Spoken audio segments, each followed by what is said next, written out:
I've Run My Course by Nicola Winters. Chapter 2. I was distracted by Sylvia as time flew by, making me 12 minutes late. Gabriel was gone, so I decided to just walk home by myself. While walking home, I saw Gabriel, and he was too far away for me to do anything. Before I knew it, Gabriel got hit by a drunk driver's car right before my eyes. The car swerved into the sidewalk, hitting Gabriel, and then didn't stop till it was through the shop's wall. I ran over to the scene, after calling emergency services, trying to save as many people as I could. There were 2 kids in the car with the driver that I helped get out of the car, being careful while carrying them out of the shop, as the structure started to crumble down. I went back in, getting the driver out and dragging him away to a safer place, trying to get back for Gabriel. But the shop was falling apart around me.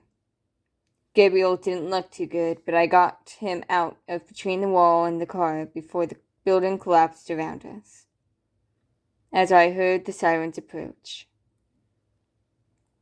Everything around me faded for a while, till I woke up in the hospital, with someone crying next to me. The person sounded like Mom, but I couldn't be too sure till I focused on her. It was Mom, and I sat up beside her, startling her, but then getting pulled into a hug. "Don't ever scare me like that again." "Huh?" "You went into a building that was falling apart without a care for yourself and pulled people out of the site. Or at least most of the people," she said, looking towards another crying lady. "She wanted to thank you personally for saving her children's lives." After a moment, it all clicked, and I asked, "Where's Gabriel? Is he alright?"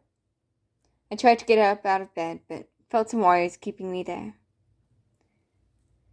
Mom looked at me and just shook her head before saying, "I am so sorry, Victor." She started crying heavier before grabbing me in a hug.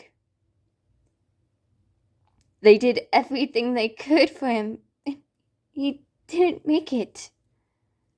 I froze for a second, hoping that she was joking. He's what?" I asked, trying to figure out whether I misheard her or not. "He didn't make it. They did everything they could, but he bled out," she said, crying. "I'm so sorry, Victor. You saved everyone else.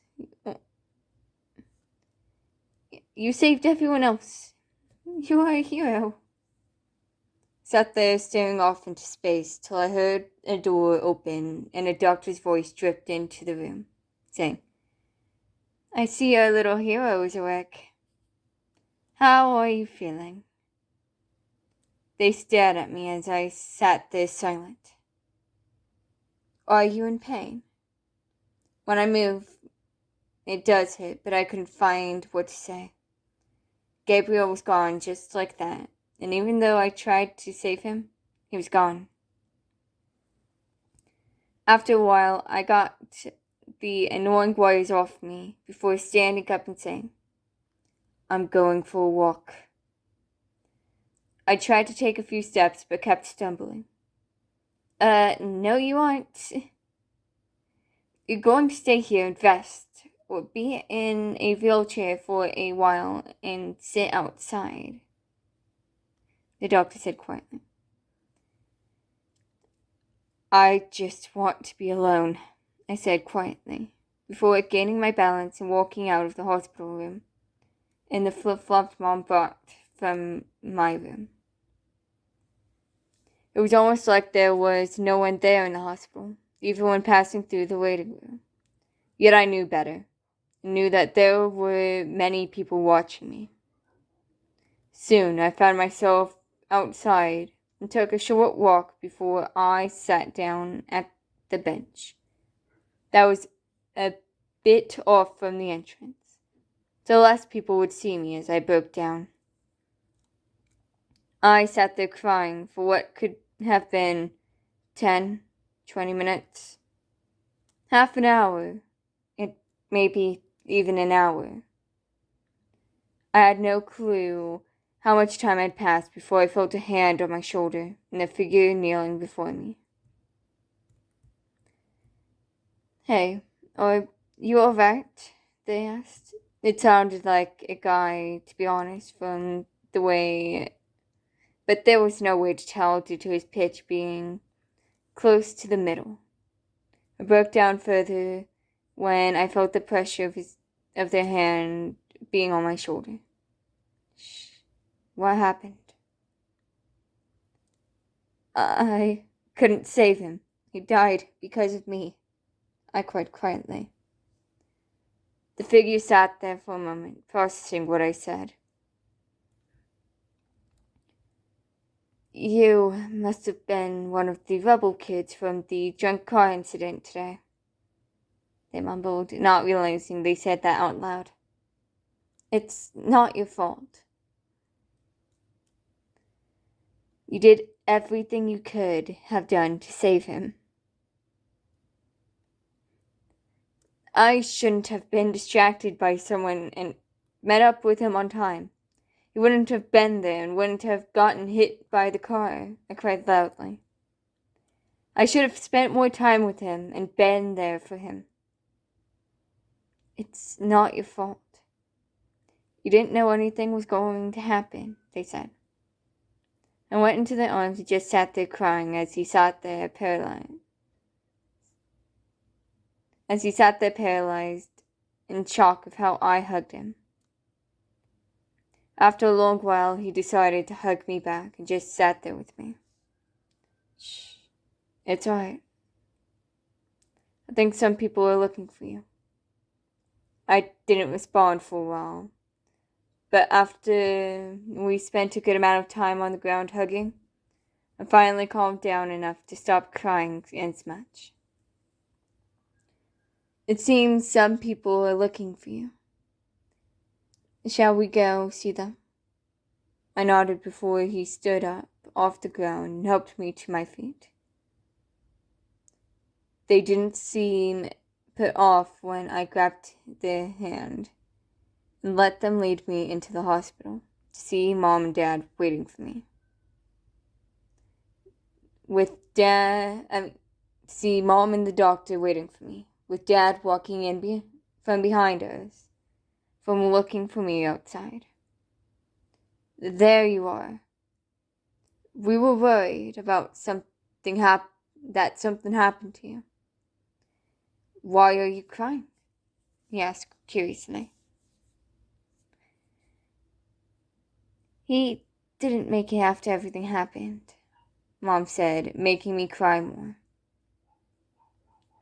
When Mom said that, I felt like I was going to fully break down before I could feel a light grip change from the figure, which looked different now.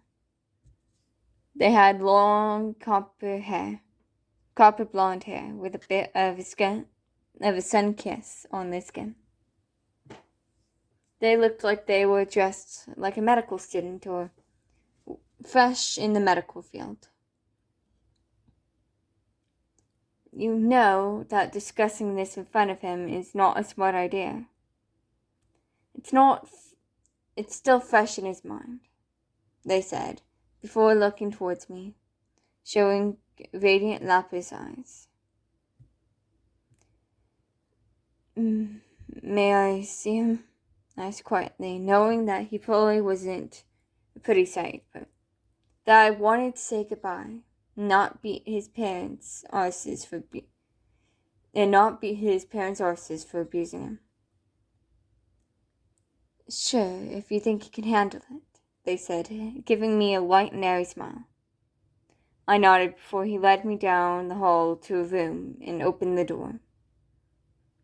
What I saw when the door opened surprised me.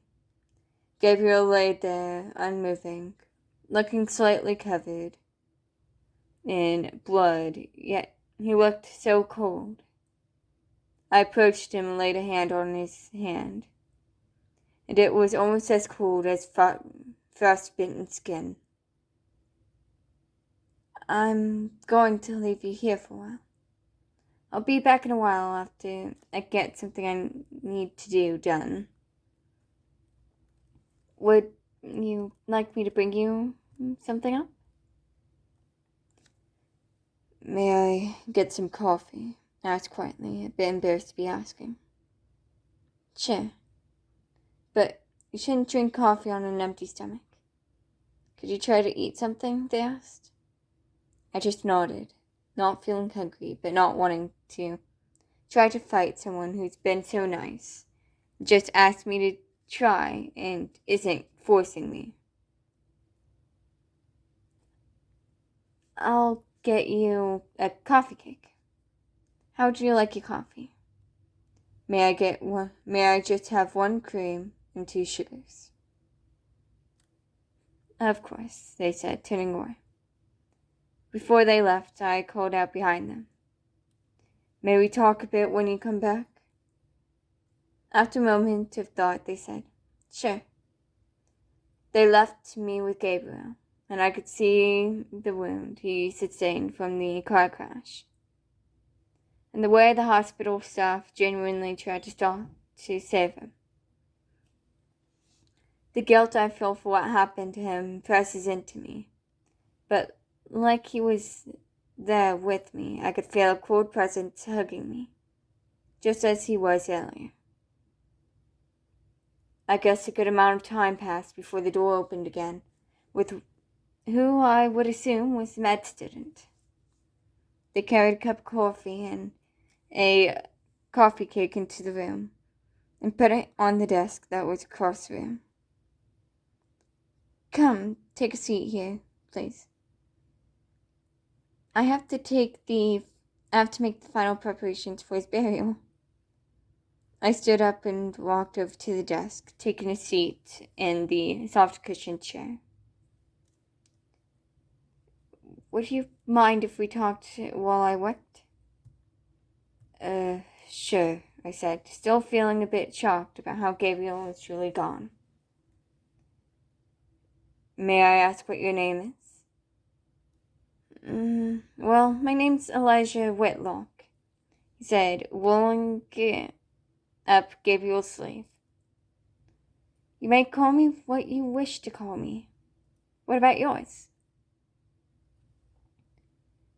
My name is Victor Loonston, I said before taking a small sip of coffee. How long till you get your degree?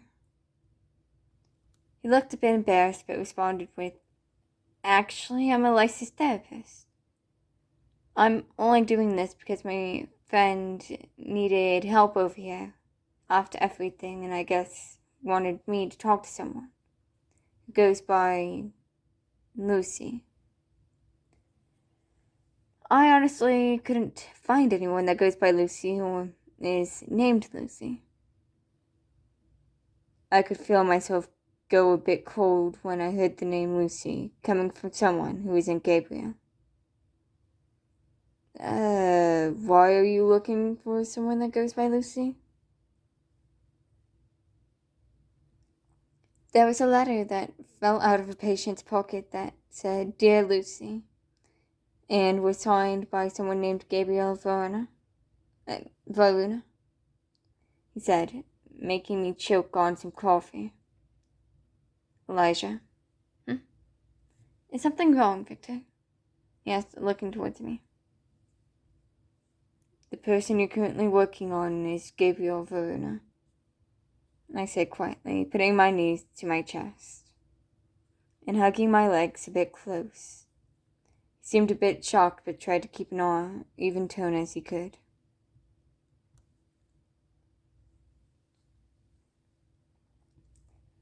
Would you mind telling me who Lucy is? He asked before turning towards me. I sat there silent for a while before I finally said, He calls I mean, he called me that. The nickname was one from our childhood. I see. He took off his gloves and washed his hands before reaching into his pocket to pull out a note. I believe this is for you. He handed it to me, and as I fumbled with it, trying to decide whether or not to open it. Go ahead and open it, he said, placing a reassuring hand on my shoulder. I opened the note carefully to see that his handwriting on it was not as elegant as it was a week ago. It read, Dear Lucy, I give thought. The choices made leave some thoughts of how you fare after everything you've been through. People who leave don't deserve your time. It will be fine, no matter how much you may miss them. It won't change how long they spend away from you, or how well you will manage to go without them.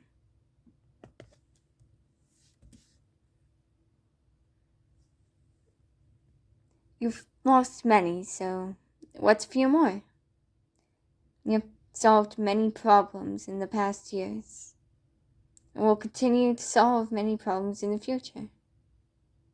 Unfortunately, the world sucks, but you can control some things to make it better. The world can make you stronger. Your mind can be a friend or foe, so be careful with how you treat it. I give thanks. Your choices helped to form who I am, and the people were near helped us become who we are today, and the person you will be in the future. Thank you for making the right choices and making some very good ones. People you have involved yourself with seem like a great set, but honestly, even if they aren't, don't let it affect you too much. After all, anything bad helped form you into who you were today. People can change, so just give them the time to change and show that they truly want to change.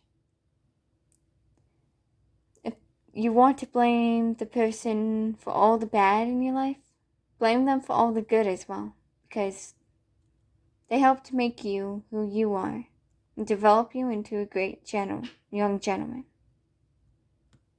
I give advice. What may seem so great isn't exactly what it seems, and maybe the stuff hurting you deep down. The world isn't great, but you should try to enjoy it while you're still here. No matter how many times you fall or lose everything. Every holiday or thing you celebrate is stuff that is just another day. You may value your friends and stuff that isn't important, but it shouldn't matter because what matters is the memories. The sky isn't exactly blue, but it comes in many colors, just as emotions do, which makes things more hard to understand or bear. I know your thoughts are scattered, but honestly, the loss of one person is not the end of the world. And you'll persevere, just as you had many times over. Friends come and go, but it is normal in this society. And you need to back off sometimes to keep the friends you wish to keep close. Honestly, something you may find that helps you is not to trust people. That's not healthy. So maybe just drop that habit. I'm always here for you, just as you were here for me. So don't be afraid to open up. Sincerely, Gabriel Verona. I held the note close as I cried before I refolded it with care and put it on the desk. Elijah had a chair pulled up on the other side of the desk, and after a long while, I calmed down enough to stop hugging my legs so closely before tiredness took me, making me lean on the desk. Due to how much I cried and how little water I drank, and the pain I was in from all the movement. How about we put you back in your room so you may rest? We could continue this talk tomorrow, Elijah said calmly, like it was our first encounter again. No, I want to stay with you, I said, tiredly, getting a small laugh out of him. All right, go ahead and get some rest. I'll tell them about you being in here so they can bring you a blanket and maybe a hoodie, he said, going to the door. Oh, Elijah, could you wait till I'm asleep before you do that? I asked quietly, feeling terrible for having to ask that. Of course, he said, walking back to the chair and taking a seat. I hope you rest well, my dear. After a long while, I fell asleep, letting whatever amount of sleep I would get take me.